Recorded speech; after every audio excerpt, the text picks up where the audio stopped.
오늘은 제31강입니다. 왜 하나님은 애굽 이주를 계획하셨을까? 왜 헷불 언약 400년과 출애굽 430년은 차이가 날까? 이 질문을 가지고 상속자에 대한 약속과 헷불 언약의 체결에 대해서 살펴보겠습니다. 먼저 오늘 강의할 제31강의 개요입니다.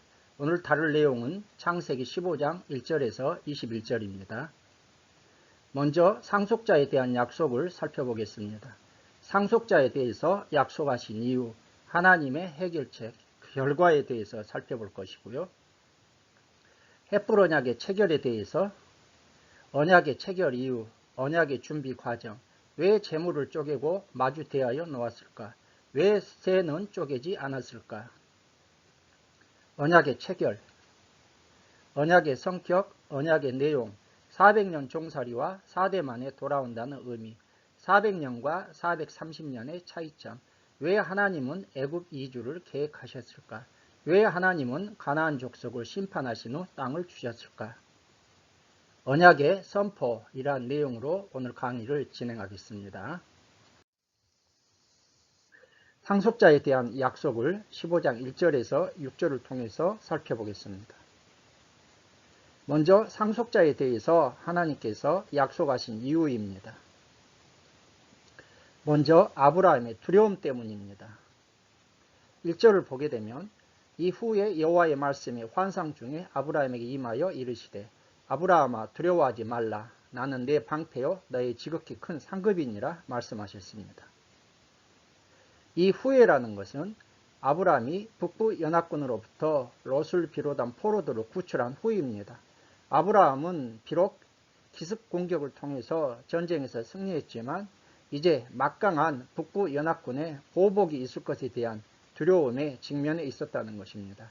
그래서 아브라함은 심적으로 매우 두려워하는 가운데 있었습니다. 이러한 아브라함을 하나님께서 찾아오셔서 나는 네 방패요 너의 지극히 큰 상급이니라 말씀하셨습니다. 내 방패, 방패라는 것은 안전한 보호자가 되어주시겠다는 그러한 약속입니다. 지극히 큰 상급, 상급은 히브리 원어로 사카르입니다. 임금, 보수, 상급이란 뜻입니다. 내가 받을 보상이 매우 크다. 표준 새 번역은 이렇게 번역하고 있고요. 공동 번역은 매우 큰 상을 너에게 내리리라 이렇게 번역하고 있습니다. 내 방패요 너의 지극히 큰 상급이라는 것은 창세기 12장 1절에서 3절을 통해 주신 땅과 후손에 대한 약속을 하나님께서 성취하신다 이러한 의미가 되겠습니다. 우리는 이러한 아브라함의 두려움을 하나님께서 찾아오셔서 내 방패요 너의 지극히 큰 상급이니라 두려워하지 말라 이렇게 하나님께서 말씀하신 것을 통해서 보호하고 격려하시는 하나님에 대해서 우리가 깨달을 수가 있습니다. 하나님께서는 성도들이 두려움에 떨며 낙심해 있을 때 보호하고 격려하시는 하나님이십니다. 우리가 살펴보았지만 13장에서 아브라함이 조카 롯과 헤어진 후 낙심해 있을 때 하나님은 눈을 들어 동서남북을 바라보라고 격려해 주셨습니다. 이번에는 두려움에 떨 때 보호해 주시겠다고 격려해 주셨습니다. 창세기 35장에서도 야곱이 세겜생 사건으로 인해서 주변 족속들의 보복으로 멸망당할 두려움에 처했을 때 하나님께서 야곱에 나타나사 베델로 올라가라고 말씀하시고 보호를 약속해 주셨습니다. 이렇듯이 하나님은 성도들이 힘들고 두려운 상황에 처했을 때 외면하시는 것이 아니라 보호하시고 격려하시는 분이십니다. 시편 121편에서 이스라엘을 지키시는 자는 하나님은 주무시지도 않고 졸지도 않고 지켜주신다고 약속해 주셨습니다. 그러므로 힘들고 두려울 때 항상 지키시고 보호하시는 이 하나님의 약속을 신뢰함으로 두려움을 이기는 성도들이 되시기 바랍니다. 상속자에 대해서 약속하신 두 번째 이유는 아브라함의 회의감 때문입니다. 2절에서 3절에 나타나 있습니다. 아브라함이 이르되 주 여호와여 무엇을 내게 주시려 하나이까? 나는 자식이 없사오니 나의 상속자는 이 다메섹 사람 엘리에셀이니이다. 아브라함이 또 이르되 주께서 내게 씨를 주지 아니하셨으니 내 집에서 길린 자가 내 상속자가 될 것이니이다. 나의 상속자는 다메섹 사람 엘리에셀이니이다. 아브라함이 지금 이렇게 말하고 있잖아요. 엘리에셀은 누구입니까? 다메섹 출신으로 아브라함의 충성스러운 종이요 청지기입니다. 나중에 이삭의 배필감 리브가를 데려온 사람도 이 엘리에셀입니다. 상속자 히브리어로 벤메섹입니다. 그래서 이 상속자를 벤메섹으로 넣어서 우리가 읽어보게 되면 나의 벤메섹은 이 다메섹 사람 엘리에셀이니이다. 이렇게 지금 아브라함이 언어 유희, 워드 플레이를 통해서 하나님에 대한 불평과 섭섭함, 회의감을 지금 하소연하고 있는 것입니다. 내 집에서 길린 자, 히브리 원어로 벤 바이트입니다. 내 집의 아들, 내 집에서 태어난 자, 종의 자식이죠. 집에서 기른 종이라고 이렇게 해석할 수 있습니다. 지금 자식이 없는 아브라함은 집에서 길리운 충성스러운 엘리에셀을 상속자로 삼겠다고 하나님께 지금 답답한 자신의 신경을 토로하고 있는 것입니다. 이러한 아브라함에 대해서 하나님의 해결책이 있습니다. 먼저 내 몸에서 날 자가 내 상속자가 되리라고 4절에서 하나님께서 말씀하고 계십니다. 엘리에셀이 아니라 내 몸에서 날 자가 상속자 자손 씨에 대해서 지금 약속하고 계신 것입니다. 뿐만 아니라 별을 통해서 5절을 보게 되면 실물 교육을 하셨습니다. 아브라함을 밖으로 데리고 나가서 하늘의 별들을 보여주시면서 자손에 대한 확신을 주시는 것입니다. 여러분, 별들이 얼마나 많습니까? 그 별들처럼 하나님께서 별들을 보면서 네 자손들이 이렇게 많아질 것이라 그렇게 확신을 주신 것이죠. 우리가 살펴보았지만 13장 16절에서는 땅에 티끌같이 내 자손이 많게 하시리라 하겠다 하나님이 약속을 주셨는데, 이번에는 별을 통한 실물 교육을 이렇게 하나님께서 주신 것입니다. 자, 하나님께서 이렇게 말씀하시고 하나님께서 실물 교육까지 시키자 그 결과가 무엇입니까? 6절에 나와 있죠.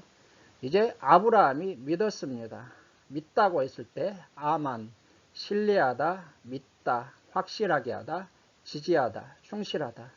이 믿음이라는 이 아만의 의미는 어떤 대상에게 자신을 맡기고 계속해서 끝까지 의지하려는 마음 상태, 이걸 아만, 믿음이라고 합니다. 아브라함은 자신의 상황과 상관없이 하나님의 말씀, 하나님의 자손에 대한 약속을 믿고 신뢰한 것입니다. 자, 이러한 아브라함의 믿음을 하나님은 들으시고 아브라함을 의롭다고 칭해 주셨습니다. 여겨 주셨습니다. 자, 의, 체다카이죠. 히브리 원어로. 의로움, 공의, 이것은 윤리적이나 도덕적 표준과 부합하다 이런 뜻입니다. 즉 생각이나 행동이 하나님의 뜻과 일치하는 상태, 이것을 의, 체다카라고 합니다. 여기시고 히브리어로 하샤브입니다. 생각하다, 간주하다, 평가하다, 판단을 내리다입니다. 자, 우리는 이 아브라함이 하나님을 믿자 하나님께서 아브라함을 의롭다고 여겨주셨다. 이 사실을 통해서 믿음과 의의 관계에 대해서 귀중한 교훈을 깨닫게 됩니다. 믿음이 무엇입니까? 하나님의 말씀, 약속에 대한 신뢰입니다. 하나님께서는 이러한 성도들의 믿음을 보시고 들으시고 의롭다고 여겨주시는 것입니다. 여겨주신다는 것은 간주한다는 뜻이죠.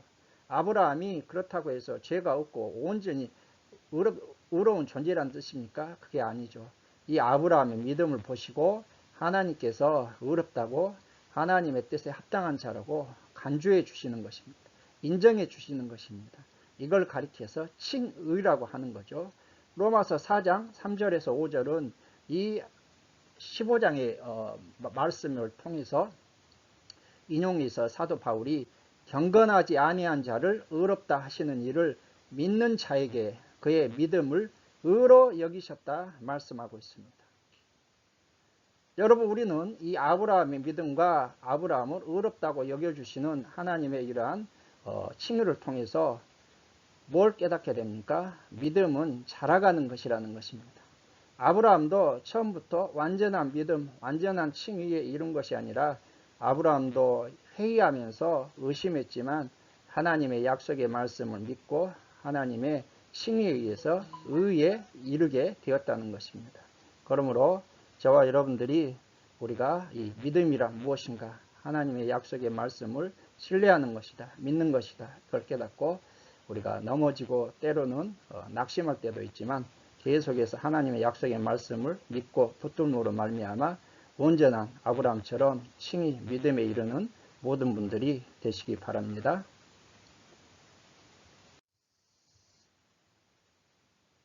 이제 두 번째로 횃불 언약의 체결에 대해서 살펴보도록 하겠습니다. 창세기 15장 7절에서 21절입니다. 횃불 언약을 체결한 이유가 7절에서 8절에 나타나 있습니다.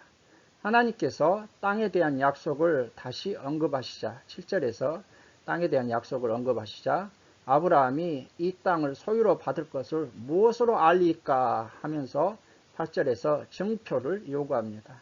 이것은 하나님의 말씀에 대한 의심이 아니라 언약을 구체적으로 알기 위한 믿음의 표현이라는 것을 우리가 알아야 하겠습니다. 이제 언약 체결 준비 과정이 9절에서 11절에 나타나 있습니다. 하나님께서 9절에서 제물의 준비를 명하셨습니다. 나를 위하여 3년 된 암소, 3년 된 순양, 산비둘기, 집비둘기 새끼를 가져올지니라 하나님이 명하셨습니다. 이에 아브라함이 제물을 준비합니다. 10절에서 11절입니다. 아브라함이 그 모든 것을 가져다가 중간을 쪼개고 그 쪼갠 것을 마주 대하여 놓고 그 새는 쪼개지 아니하였더라. 10절에서 11절이 기록하고 있습니다. 자, 여러분, 왜 제물을 쪼개고 마주 대하여 놓았을까요? 이 쪼개진 제물 사이로 언약 당사자들이 지나가는 구약에서 언약 체결법의 특징입니다. 이건 뭘 의미합니까? 반드시 언약을 지켜야 된다. 그렇지 못하면, 언약을 지키지 못하면 쪼개진 제물처럼 죽음을 면치 못한다는 언약의 불변성과 불가피성을 상징하고 있습니다. 에레미야 34장 18절에서 21절이 이것을 통해서 우리는 확인해 볼 수가 있습니다.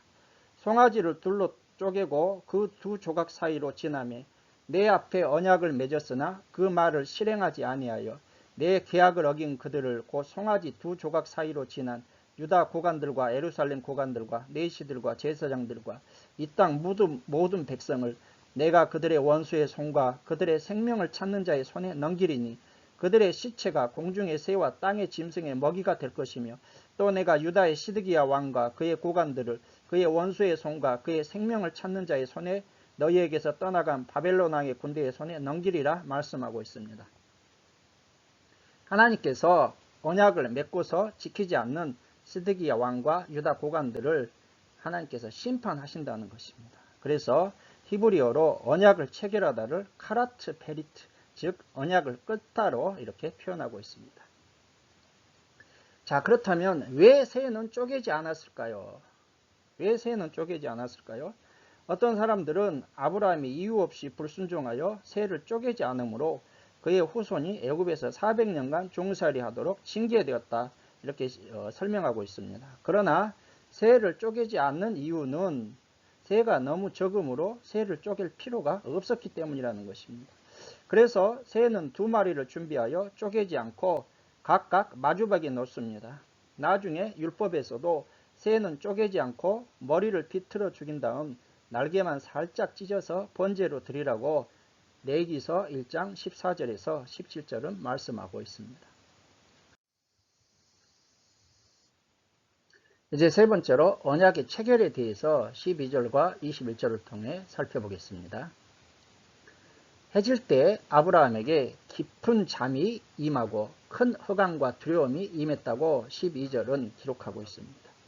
이 어둠은 하나님의 임재를 위한 초자연적인 그러한 어둠이 되겠습니다. 일반적인 것이 아니라 하나님의 임재를 위한 초자연적이라는 것이죠. 또한 아브라함이 두려움을 느꼈는데 죄인된 인간들이 하나님의 임재 앞에 두려움을 느끼지 않을 사람은 아무도 없습니다.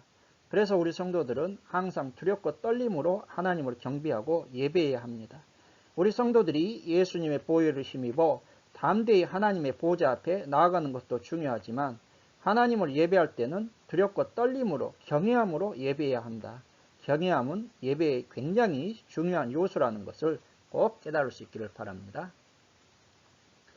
언약의 성격입니다. 편무 언약이라고 합니다. 13절과 16절을 통해서 하나님의 말씀이 계셨고 연기나는 화로가 보이며 횃불이 쪼갠 고기 사이로 17절에서 지나갑니다.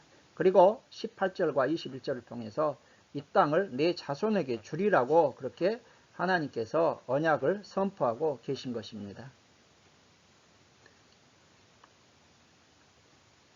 연기나는 화로가 보이고 타는 횃불이 지나갔습니다. 이것은 바로 하나님의 임재의 상징입니다.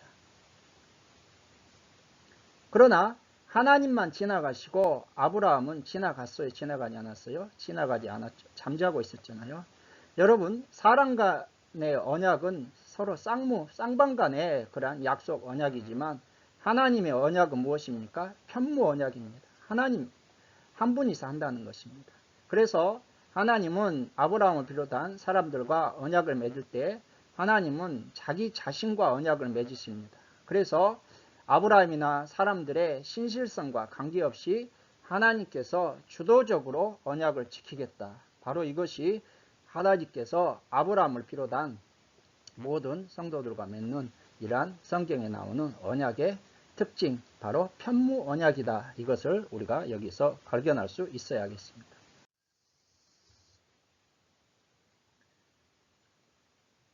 두 번째로 언약의 내용에 대해서 살펴보겠습니다. 13절에서 16절이죠. 이 13절에서 16절에 나타난 언약의 내용의 핵심은 무엇입니까? 애굽 이주 및 출애굽에 대한 하나님의 그러한 약속의 내용이 되겠습니다. 여호와께서 아브라함에게 이르시되 너는 반드시 알라.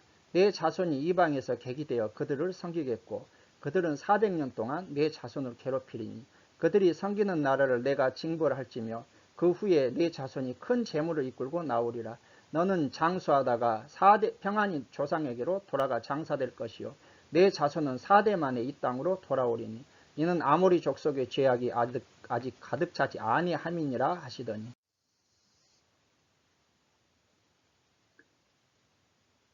언약의 내용 첫 번째로 애굽 이주 및 출애굽에 대한 내용이 되겠습니다. 자, 400년 종살이 하다가 4대 만에 이 땅으로 돌아오리라. 하나님 이렇게 약속하고 말씀하셨잖아요. 그 의미가 무엇일까요? 먼저 400년 동안 애굽에서 객이 되어 종살이 하리라. 400년 종살이는요. 이스라엘은 여러분 실제로 애굽에서 400년이 아니라 430년간 거주했습니다. 출애굽기 12장 40절, 갈라디아서 3장 17절에 나와 있죠. 이것을 어떻게 우리가 이해할까요? 예언적 관점에서 계략적으로 언급된 숫자다. 이러한 일반적인 견해가 있고요. 400년은 순수하게 종살이한 기간이다. 사도행전 7장 6절이고 그러나 430년은 애굽에서 거주한 기간이라는 견해가 있습니다. 요셉이 총리로 있을 때는 종살이한 게 아니죠. 그러나 요셉이 총리에서 이제 요셉도 죽고 요셉을 알지 못하는 그러한 애굽의 파라오가 등장해서 이스라엘 백성들이 종살이 하는데 바로 400년은 순수하게 종살이한 기간이고 430년은 애굽에서 이스라엘이 거주한 기간이다. 이렇게 해석하는 견해가 있는 것이죠. 4대 만에 돌아온다. 우리는 보통 성경에서 한 세대를 30년이라고 이렇게 보고 있는데 여기에서 4대는 하나님께서 아브라함이 말씀하셨을 때의 4대는 한 세대를 30년이 아니라 아브라함 시대의 평균 연령인 100년으로 봐서 계략적으로 언급한 것이다. 이러한 견해가 있고요. 출애굽기 6장의 족보를 통해서 야곱의 아들인 레이를 1대로 보고 고앗 2대, 아므람 3대, 모세 4대로 보는 이러한 견해가 있다는 것입니다. 이제 400년과 430년의 차이점에 대해서 살펴보겠습니다. 김명현 박사님 6000년 성경 연대기의 정확성 2-1편 유튜브 강의에서 제가 참고했습니다. 400년은 창세기 15장 13절 횃불 언약의 내용이죠.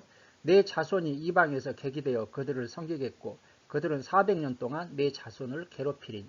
그런데 출애굽기 12장 40절에서 41절은 이스라엘 자손이 애굽에서 거주한 지 430년이라 430년이 끝나는 그날에 이스라엘 백성들이 출애굽했다고 430년으로 이렇게 기록하고 있습니다.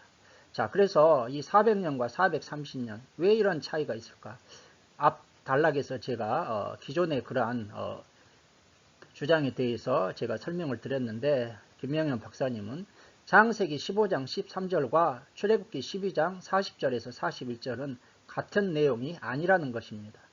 이스라엘 민족의 조상은 야곱이죠. 그래서 이사야 66장 8절을 보게 되면 나라가 어찌 하루에 생기며 민족이 순식간에 나겠느냐 이러한 말씀이 나오는데 이것은 야곱의 출생이 이스라엘 민족 생성의 시작임을 표현하고 있는 내용이라는 것입니다. 창세기 47장 8절에서 9절은 야곱이 바로에게 말합니다. 내 나그네 길의 세월이 130년이니 험악한 세월을 보내었나이다. 이 험악한 세월 130년은 가나안 땅과 이방에서의 그러한 생활을 포함한 세월이라는 것입니다. 그리고 창세기 15장 13절 괴롭히리니 여기에서 이 괴롭히리라는 것은 노예 생활을 의미하는 것이 아니라 나그네 세월을 가리키고 있고요. 400년 그래서 평안했던 기간을 뺀 괴로웠던 기간만 여기에 포함해야 한다는 것입니다. 그리고 출애굽기 12장 40절에서 41절에 이스라엘 자손이 애굽에 거주한 지 여기에서 애굽은 맛소라 원본과 사마리아 오경은 애굽과 가나안으로 표기하고 있다는 것입니다. 이때 당시 가나안은 애굽의 지배하에 있었습니다. 그래서 이 애굽은 이집트 애굽만을 의미하는 것이 아니라 가나안을 포함한 애굽이다 이렇게 해석하고 있습니다. 그래서 130년 가나안에서 야곱이 보낸 험악한 세월 70년 애굽에서의 평안한 세월이죠.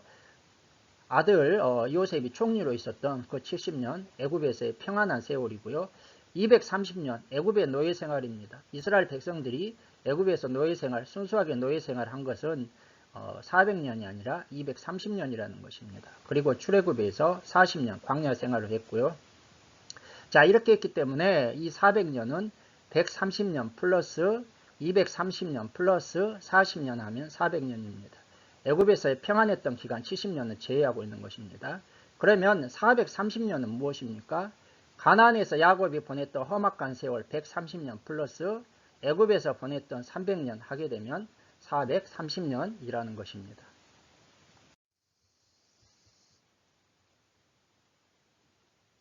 자, 언약의 내용 살펴보겠습니다.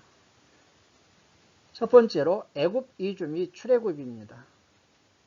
자, 그러면 왜 하나님은 이스라엘 백성들 그러니까 아브라함의 자손들이 애굽으로 들어갈 것을 계획하셨을까? 여기에 대해서 한번 궁금증을 가지고 생각해 보겠습니다. 아브라함과 이것은 약속한 큰 민족을 만들기에 애굽을 사용하시기 위한 하나님의 계획이라는 것입니다. 창세기 37장 1절에서 11절에서 요셉이 꿈을 꿉니다. 그리고 이 꿈 내용대로 요셉은 이제 애굽의 노예로 팔려가서 나중에 총리가 되고 창세기 45장 5절에서 8절은 또 요셉의 형들이 식량을 사러 애굽에 왔다가 요셉을 만나게 되고 요셉이 형들에게 한 말입니다. 그 꿈의 의미를 이렇게 설명하고 있죠. 그리고 창세기 46장 3절에서는 이제 야곱이 애굽으로 내려가기를 두려워했을 때 하나님께서 애굽으로 내려가기를 두려워하지 말라. 내가 거기서 너로 큰 민족을 이루게 하리라. 이렇게 말씀하셨습니다. 여러분, 이 가나안 지역은요. 죄악이 넘쳐나는 곳입니다. 뿐만 아니라 가나안 지역은 불안정하여 큰 민족을 이루기에 불가능합니다. 그래서 하나님께서는 안정된 애굽 고센 지역에서 큰 민족을 이루시고 백성들을 구별하여 생명을 보존하고 큰 민족을 이루시어 가나안 땅에 돌아오도록 하시기 위해서 하나님은 애굽 이주를 계획하셨다는 것입니다. 하나님께서 아브라함에게 주신 약속대로 나중에 모든 것이 성취됩니다. 이스라엘의 노예 생활 그리고 하나님이 애굽의 10가지 그러한 징계를 통해서 애굽의 신들을 징벌하시고 큰 재물을 이끌고 나오게 됩니다. 출애굽기 12장 35절에서 36절은 이스라엘 백성들이 애굽 사람의 물품을 취했다 그렇게 말씀하고 있습니다.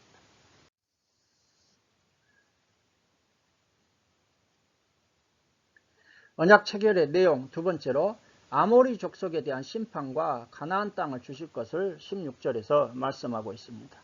내 자손은 4대 만에 이 땅으로 돌아오리니 이는 아모리 족속의 죄악이 아직 가득 차지 아니함이니라 하시더니, 하나님께서는 아브라함에게 자손들이 애굽에서 4대 400년 만에 돌아와서 아모리 족속을 심판하고 이 땅을 차지할 것을 말씀하셨습니다. 자, 그렇다면 왜 하나님께서는 가나안 족속을 심판하신 후 땅을 주셨을까? 이 질문에 대해서 한번 같이 생각해 볼까요? 먼저 가나안 족속에 대한 심판은 그들의 죄악에 대한 심판이라는 것입니다. 신명기 9장 4절에서 5절은 내 하나님 여호와께서 그들을 내 앞에서 쫓아내신 후에 내가 심중에 이르기를 나의 의로움을 인하여 여호와께서 나를 이 땅으로 인도하여 들여서 그것을 얻게 하셨다 하지 말라. 실상은 이 민족들이 악함을 인하여 여호와께서 그들을 내 앞에서 쫓아내심이라. 내가 가서 그 땅을 얻으면 너의 의로움을 인함도 아니며 내 마음의 정직함을 인함도 아니요 이 민족들이 악함을 인하여 내 하나님 여호와께서 그들을 내 앞에서 쫓아내심이라. 여호와께서 이같이 하심은 내 열조 아브라함과 이삭과 야곱에게 하신 맹세를 이루려 하심이니라 말씀하셨습니다. 신명기 20장 17절에서 18절도 가나안 족속을 내가 진멸하되 내 하나님 여호와께서 내게 명하신 대로 하라. 이는 그들이 그 신들에게 행하는 모든 가증한 일로 너희에게 가르쳐 본받게 하여 너희로 너희 하나님 여호와께 범죄하게 할까 함이니라 말씀하셨습니다. 즉 가나안 족속에 대한 심판은 그들의 죄악에 대한 심판이라는 것이죠. 자, 그런데 아브라함 당시는 아모리 족속의 죄악이 가득 차지 아니하였습니다. 16절 조금 전에 읽었죠. 그런데 이스라엘이 400년, 정확히는 430년 후에 출애굽하여 돌아올 때는 가나안 족속의 죄악이 차고 넘칠 때라는 것입니다. 하나님께서는 죄에 대한 심판자로 누구를 사용하시고요? 이스라엘을 사용하시고 그 땅을 이스라엘 자손에게 주심으로 아브라함과 하신 약속을 이루신 것입니다. 그래서 애굽에서의 430년은 이스라엘에게는 큰 민족을 이루는 기간이며 가나안 족속에 대한 심판을 기다리는 기간이라는 것을 우리가 알아야만 되겠습니다. 여러분, 우리는 이 사실을 통해서 굉장히 중요한 메시지를 깨달아야 되겠습니다. 하나님은 인내하시고 기다리신다. 그러나 죄에 대해서 반드시 심판하신다. 언제요? 죄악이 차고 넘친다는 것입니다. 죄악이 차고 넘치면 반드시 심판하십니다. 노아의 홍수 심판이 그랬고 주님의 재림의 때도 마찬가지입니다. 창세기 6장 11절은 노아 홍수 심판 때 그때 온 땅이 하나님 앞에 부패하여 포악함이 땅에 가득한지라 넘쳤다는 것이죠. 죄악이 가득하자 하나님의 심판이 임한 것입니다. 주님의 재림하실 때에도 노아의 홍수 때와 마찬가지로 죄악이 가득 차고 넘칠 때입니다. 마태복음 24장 37절이죠. 이 땅에 죄악이 가득하여 넘칠 때 주님은 재림하셔서 심판하시고 의인들 즉 하나님의 자녀들에게 새 하늘과 새 땅을 허락하신다고 요한계시록은 말씀하고 있습니다. 여러분, 구약에 있는 하나님의 심판과 구원은 바로 신약에 있는 하나님의 심판과 구원에 대한 모형이요 상징이지 않습니까? 그래서 영적인 원리는 똑같습니다. 우리가 하나님의 자비와 사랑, 하나님의 인내를 우리가 중히 여기고 하나님의 인내하시지만 그러나 기다려 주시지만 죄가 차고 넘치면 반드시 심판하신다. 이 사실을 깨닫고 죄로부터 멀리하고 항상 깨어서 믿음으로 사는 모든 분들이 되시기 바랍니다.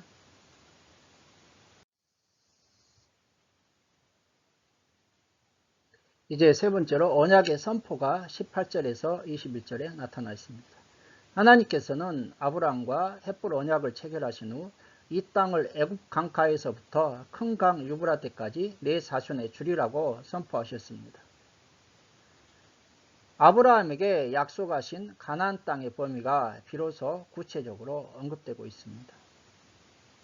애굽 강, 애굽에 있는 나일강이 아니라 바람 광야에서 지중해 쪽으로 흐르는 애굽 시내입니다.